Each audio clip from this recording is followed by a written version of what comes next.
Picture yourself opening a lifestyle app like Xiaohongshu. You scroll through some travel photos, tap on a sponsored ad for hiking boots, then wander into a merchant storefront to browse skincare. From your perspective, it's one seamless journey, but behind the scenes, most large platforms run three completely separate ranking systems for these three surfaces.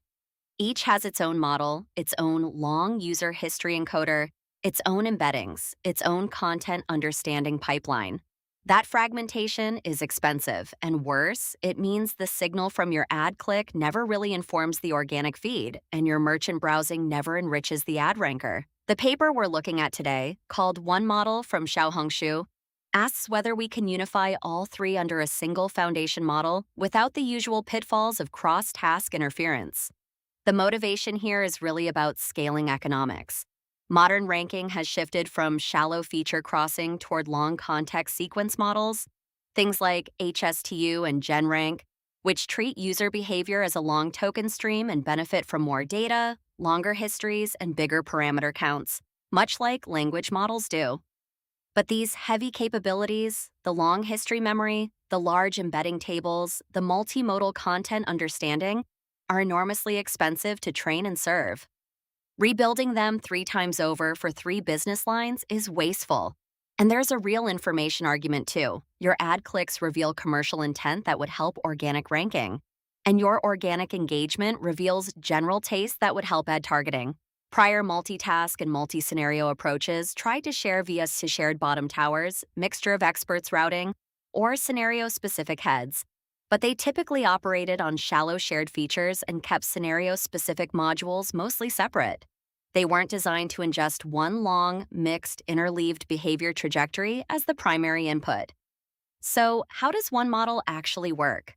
The first challenge is that recommendation items, ads, and merchant listings all have different feature schemas. OneModel handles this with what they call scenario-aware feature projection. Each scenario has its own lightweight linear layer plus activation that maps its heterogeneous raw features, ID embeddings, category tokens, dense numerics, into a shared item embedding space. Think of it like different languages being translated into a common interlingua before further processing. Then each event token is enriched with structural context, an embedding capturing which scenario it came from, what action the user took, the position in the sequence, and the time gap since the previous event. With those time gaps encoded using multi-frequency sinusoidal embeddings similar to positional encodings in transformers. The backbone is an action-oriented causal transformer inspired by GenRank. Here's an important design choice. Rather than interleaving separate item tokens and action tokens, which double sequence length, they treat actions as prediction targets and items as context, keeping one token per interaction. They also do explicit item context feature crossing before tokens enter the sequence encoder, which keeps candidate-side interactions rich without bloating the sequence itself. Candidates at scoring time use a masked action embedding to prevent target leakage, and the attention mask combines a causal mask with a candidate mask that stops candidates from attending to each other within the same request. The centerpiece for handling cross-stream interference is what they call scenario-aware information modulation, or SAME. Inside each feed-forward layer, they insert a scenario condition gate. The gate takes the scenario ID of the current token, produces a vector of values between 0 and 1, 1 per FFN channel, and multiplies that element-wise into the FFN's hidden activations. Here's the analogy that makes this click.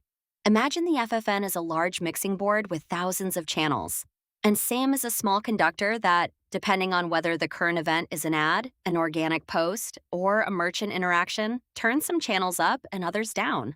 The computation graph stays shared, so you get all the transfer benefits, but different scenarios effectively route through different subspaces of the same network. Their measurements show the gates settle at genuinely different average activations across streams, around 0.61 for recommendation, 0.54 for ads, and 0.58 for merchant, confirming the module isn't collapsing to a uniform transformation. The user representation itself is stratified. They combine a global attention pooling over the full sequence, which captures long-term preference, with the final hidden state of the last position, which captures short-term intent, and concatenate them through a small MLP. Training uses a combined loss that mixes self-supervised next item prediction across the unified item pool with supervised stream-specific ranking losses for each business, plus regularization. They anneal the weight so early training emphasizes representation learning via next item prediction, and later training emphasizes task alignment, and they weight harder streams more by making the per stream loss weight inversely proportional to that stream's validation AUC. Two stability tricks matter here. Cross-stream batch sampling, so the dominant recommendation traffic doesn't drown out ads and merchant, and early-stage gradient isolation where the stream-specific towers warm up without pushing noisy gradients back into the shared backbone. Removing that isolation costs them about 1.6 per mil of ads click AUC. On results, in the single stream ads-only setting, OneModel beats GenRank by about 3.4 per mil on click AUC, and switching to unified multi-stream training widens the gap to 6.4 per mil, meaning the cross-stream data genuinely helps rather than hurts. Ablations show that unified training lifts the two lower resource streams, ads and merchant, by about 3 per mil each without hurting the dominant recommendation stream. Masking the ads subsequence at inference hurts ads prediction most, but masking the recommendation subsequence also hurts ads, confirming that organic behavior carries commercial intent signal. Scaling analysis shows sequence length and model depth matter most, attention headcount barely matters, and they settle on length 503 transformer layers as their production sweet spot. Online A or B tests are the real payoff, plus 0.33% time spent and plus 1.25% engagement in the Explore feed, plus 3.43% ad revenue, and plus 8.18% click-through rate in ads, and plus about 1.19% direct GMV, and plus 2.1% GMV per million impressions in merchant, all while exposure volume actually drops slightly, meaning the gains come from better ranking, not more surfacing. The serving story is worth pausing on because it's how they make a bigger model cheaper. They grew dense parameters from 173 million to 230 million, but cut online latency from 270 milliseconds to 90. The trick is decoupling. The expensive long context user encoder runs offline or incrementally when new events arrive, and its output is cached in a low latency key value store as the user state. At request time, only candidate side scoring runs live, over stacked candidate feature matrices with vectorized computation. They also share the user tower computation across all candidates in a request rather than recomputing it, prefetch user features ahead of the ranking call, and apply graph-level operator fusion. As for limitations, a few things are worth flagging. The paper is fairly light on how they handle new items and cold start scenarios, which is where fragmentation of specialized models sometimes helps. The stratified user representation caching works well when user state changes slowly, but for highly active users whose intent shifts within minutes, staleness could bite. The SIAM gate is a fairly simple mechanism, and it's an open question whether more expressive conditioning, say on user segment or time of day, would help further. And while their reported gains are consistent, the merchant stream sees a small drop in exposure volume, which they frame as efficiency, but could also reflect the unified model being slightly more conservative on that surface. Now, let's walk through some questions you might have after hearing all of this. First, why does treating actions as prediction targets and items as context, rather than tokenizing both separately, actually help? The intuition is that in a HSTU-style setup, you get 2 tokens per interaction, one for the item viewed and one for the action taken, doubling your sequence length and your compute. GenRank's insight is that the action is really the label you care about predicting, while the item is just conditioning information, so you can fuse them into a single token per event. You lose a little fine-grained interaction semantics between item and action, but for the same compute budget, you can attend over twice as much history. And OneModel then compensates for the lost expressiveness by doing explicit item context feature crossing before tokens enter the transformer. Second, why does SAM as a simple channel gate work when much more elaborate mixture of experts routing approaches exist? The elegance is that you keep exactly one computation graph, which is huge for serving efficiency, but you still get scenario-specific behavior because different channels effectively specialize for different streams during training. It's basically a soft form of conditional computation without the routing overhead. If you used hard expert routing, you'd need to materialize different subnetworks and lose the ability to batch cleanly across scenarios in the same request.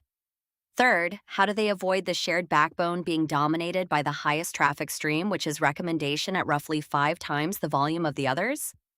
Two mechanisms combine here. Cross-stream batch sampling rebalances what the model sees each step so ads and merchant aren't drowned out proportionally to their raw traffic.